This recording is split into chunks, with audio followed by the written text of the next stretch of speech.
स्वामी नमो बुद्धाय जय भीम।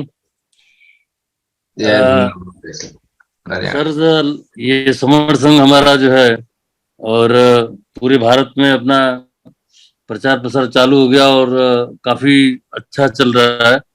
और हम देख रहे हैं कि हम गौतम बुद्धा, महात्मा ज्योतिराव फूले, सावित्रीबाई फूले, हमारे जितने महापुरुष हैं उनके सिद्धांत को लेकर के और खास करके doctor Bhim B R Ambedkar साहब के जो भी विचारधारा है उस पर हम चल रहे हैं। तो उसमें बाबा साहब का जो एजुकेशन को आगे बढ़ाने का जो योगदान था उसमें छत्रपति साहू जी का हम कभी नहीं भूलेंगे। तो आज उनके बारे में थोड़ा सा बताऊंगा मैं। तो छत्रपति साहू जी महाराज भारत के सच्चे प्रजातंत्रवादी और समाज सुधारक के रूप में जाने जाने वाले छत्रपति साहू जी महाराज कोल्हापुर के इतिहास में एक अमूल्य मणि के रूप में आज भी प्रसिद्ध हैं। छत्रपति साहू जी महाराज ऐसे व्यक्ति थे जिन्होंने राजा होते हुए भी दलित और शोषित वर्ग के कष्ट को समझा और सदा उनके निकटता बनाई रखी। उन्होंने दलित वर्ग के बच्चों को मुफ्त शिक्षा प्रदान करने की प्रक्रिया शुरू की थी। गरीब छात्रों के छात्रावास स्थापित किए और बाहरी छात्रों को शरण प्रदान करने में आदेश दिए। साहू जी महाराज के शासन के दौरान बाल विवाह पर ईमानदारी से प्रतिबंध लगाया गया।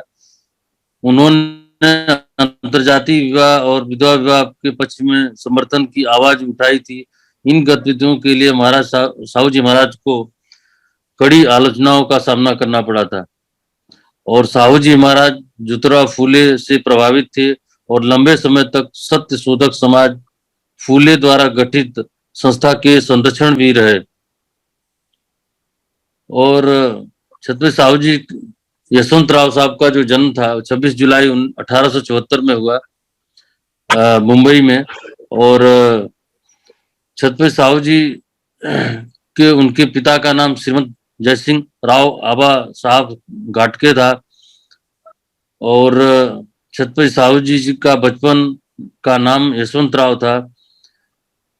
छत्रपति शिवाजी महाराज प्रथम के दूसरे पुत्र वंशज शिवाजी चतुर्थ कोल्हापुर के राज करते थे और ब्रिटिश षड्यंत्र के और अपने ब्राह्मण दीवान की गद्दारी की वजह से जब शिवाजी चतुर्थ का कत्ल हुआ तो उनकी विधवा आनंदीबाई अपने जागीरदार जयसिंह राव आबा साहब घाटके के पुत्र जसवंत राव को मार्च 1984 में गोद ले लिया। बाल्यावस्था में ही जसवंत राव को साहू जी महाराज की हैसियत से कोल्हापुर की रियासत की राजगद्दी की संभावना संभालना पड़ा। यद्यपि राज्य का नियंत्रण उनके हाथ में काफी समय बाद अर्थात 2 अप्रैल सन 1894 में आया था। आपको बता दें कि छत्रपति साहू जी महाराज का विवाह बड़ौदा के मराठा सरदार खानविकर की बेटी लक्ष्मीबाई से हुआ था। छत्रपति साहू जी महाराज की शिक्षा की बात करें तो साहू जी महाराज की शिक्षा की तो उनकी दीक्षा राजकोट के राजकुमार महाविद्यालय और धारावाड़ में हुई थी। वे 1894 में कोल्हापुर की रियासत के राजा बने। उन्होंने देखा कि जातिवाद के कारण समाज का एक वर्ग पिस रहा है, अतः उन्होंने दलितों के उद्धार के लिए योजना बनाई और उस पर अमल किया।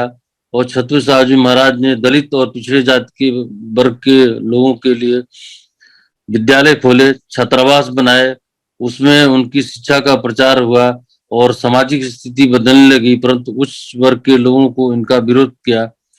ये छत्रपति साहू जी महाराज को अपना शत्रु समझने लगे। उनके पुरोहित तक यह कह दिया कि आप शूद्र हैं और शूद्र के को वेद मंत्र सुनने का अधिकार नहीं है। छत्रपति साहू जी महाराज ने इस सारे विरोध पर डटकर के सामना किया। स्कूल और छात्रावासों की जो है स्थापना किया। मंत्री ब्राह्मण हो या राजा भी ब्राह्मण हो या क्षत्रिय हो तो किसी को कोई दिक्कत नहीं थी, लेकिन राजा की कुर्सी पर केवल वैश्य या फिर शूद्र बैठा हो तो दिक्कत होती थी।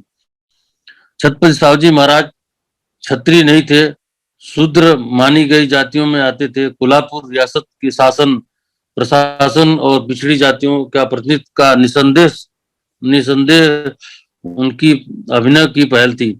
और छत्रपति साहूजी महाराज ने सिर्फ यही नहीं किया, आपत्ति उन्होंने पिछड़ी जातियों समेत समाज के अन्य वर्गों, मराठा, महार, ब्राह्मण, क्षत्रिय, वैश्य, अन्य मुस्लिम, जैन सभी के लिए अलग अलग सरकारी संस्थाएं खोली और पहल की।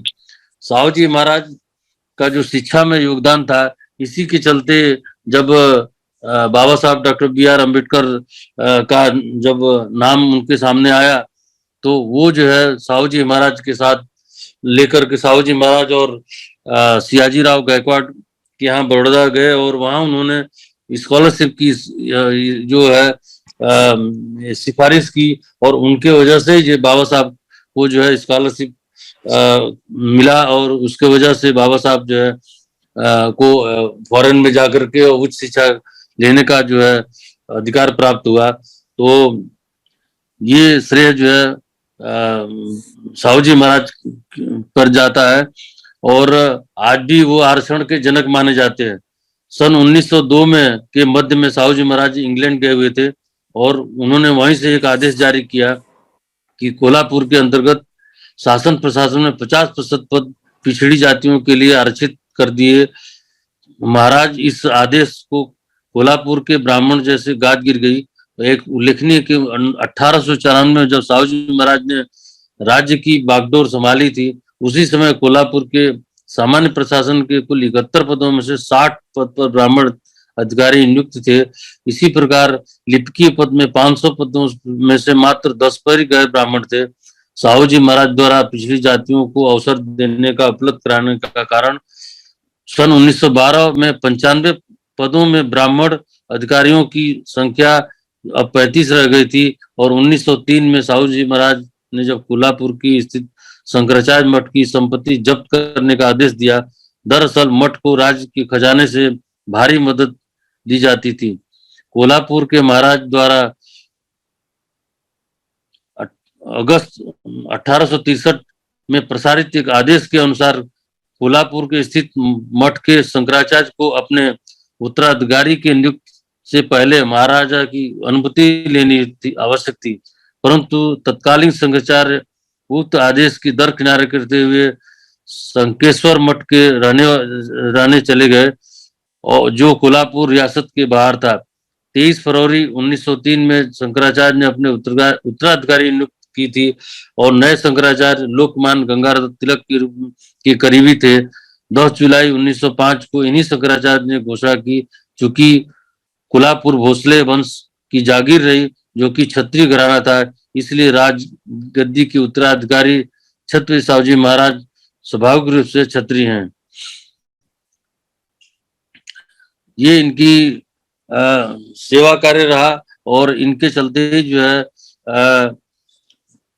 मैंने जो जिक्र किया था कि भीमराव बाबा साहब के मददगार बने, ये छत्रपति साहूजी महाराज ही थे जिन्होंने भारतीय संविधान के निर्माता के महत्वपूर्ण भूमिका निभाने वाले भीमराव अम्बेडकर को उच्च शिक्षा के लिए विलायत भेजने में अहम भूमिका अदा की थी। इसलिए आज उनका जो है हम याद कर रहे हैं।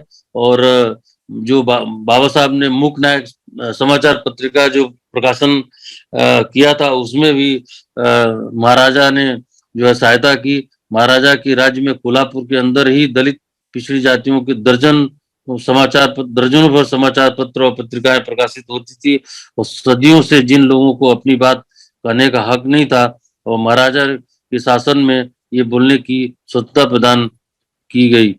और छत्रपति साहू जी का निधन जो है 10 मई 1922 मुंबई में हुआ और महाराज के पूर्ण विवाह की कानूनी मान्यता दी थी। उनका समाज और किसी महाराज के मन में दलित के वर्ग के प्रति गहरा लगाव था और उन्होंने सामाजिक परिवर्तन की दिशा में जो क्रांतिकारी उपाय दिए थे वो इतिहास में याद किए जाएंगे।